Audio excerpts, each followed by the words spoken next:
हमारे YouTube channel में आप सबका स्वागत है। देहाती अनमोल कहानी चैनल में आज आप सभी लोग पढ़ने वाले हैं चीन आज के टाइम पर ट्रेंडिंग में चल रही है और खास करके चीन तपाक दम दम वाली कहानी को बच्चेपन बहुत पसंद करते हैं। तो चलिए पढ़ते हैं चीन तपाक दम दम वाली कहानी।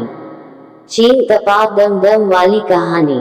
प्रोप्राइटर प्रमोद यादव जी ग्राम बादरी वाले आए। चलते हैं आगे, कहानी को ध्यान से सुने।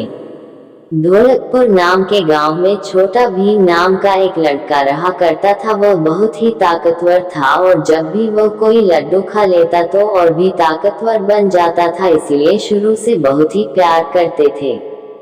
एक बार कुछ लुटेरे ढोलकपुर गांव में गुस्सा है और वहां लूटपाट करने लगे। ये देखकर गांव वालों ने छोटा भीम से कहा। छोटा भीम तुरंत वहां आ गया और सारे लुटेरे से बढ़ गया और सबको अपनी नानी याद दिला दी और उन्हें जेल में बंद कर दिया।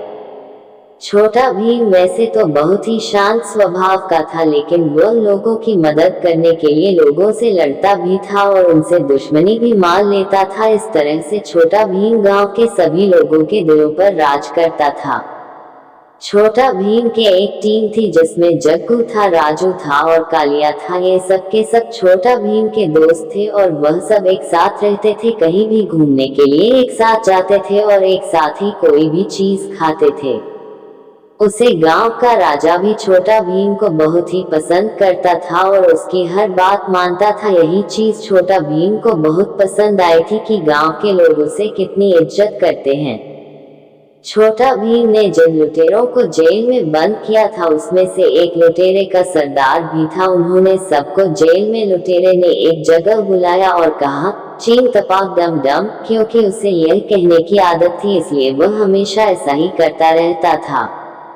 उसके सभी लुटेरे साथी जेल में एक जगह जमा हो गए। तभी उसने कहा, चीन तपाक दम दम, और इसके बाद करने लगा, हमें छोटा भीम को सबक सिखाना चाहिए वरना आगे भी वह हमारे लिए मुसीबत बनता रहेगा।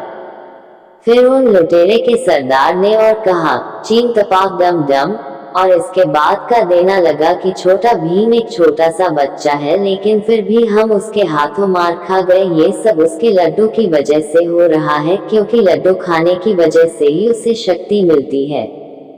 तो में से एक साथी ने कहा कि पूरे गांव में एक ही दुकान है लड्डू की, जान लड्डू मिलती है, क्यों ना हम उसे दुकान को लूट ले ताकि छोटा भीम को लड्डू ही ना मिले और वह शक्तिहीन हो जाए।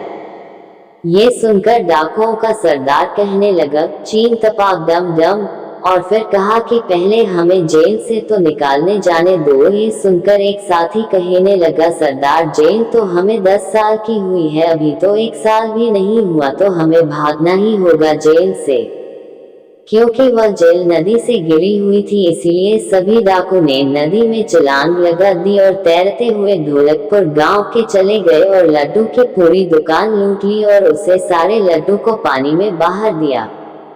और डाकुओं का सरदार लड्डू को पानी में बहता हुआ देखकर कहने लगा, चीन तपाक दम दम, और फिर जोर जोर से हंसने लगा। लेकिन इतने में वहां छोटा भीम आ गया, क्योंकि उसे पता चल गया था कि डाकू जेल से भाग गए हैं। और फिर छोटा भीम ने कहा कि ओ चीन तपाक दम दम, क्या तुम्हें ऐसा लगता है कि मुझे लड्डू खाने से ही ताकत मिलती है? ऐसा नहीं है, लड्डू मुझे पसंद है लेकिन इसे खाने से मुझे ताकत नहीं मिलती। और फिर छोटा भीम ने सभी लुटेरे की अच्छी तरह धुलाई की, उन्होंने वापस से जेल में बंद कर दिया। लुटेरे का सरदार जाते जाते भी कहने लगा, चीन तपाक दम दम।